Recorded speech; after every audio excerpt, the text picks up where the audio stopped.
le principe de l'exposition, c'est de montrer cette grande quête du confort qui va arriver dans la mode en grande partie par le sport, qui va donner des possibilités de mouvement, de mieux bouger dans ses vêtements à une époque où la bienséance nécessitait parfois des vêtements beaucoup plus rigides et qui contraignaient le corps. Et on retrouve aussi un certain recul de la pudeur grâce aux vêtements de sport, grâce aux maillots de bain également, qui au fur et à mesure va de plus en plus dévoiler ce corps.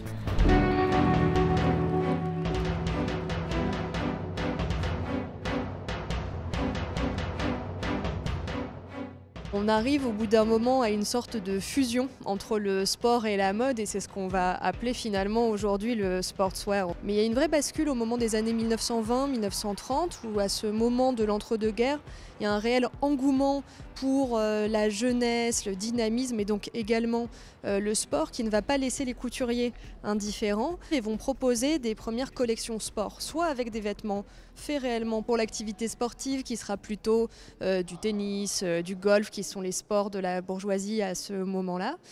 mais aussi en proposant des vêtements qui donnent une allure sportive. Et c'est le début du sportswear qu'on va retrouver de manière extrêmement importante à la fin du XXe siècle.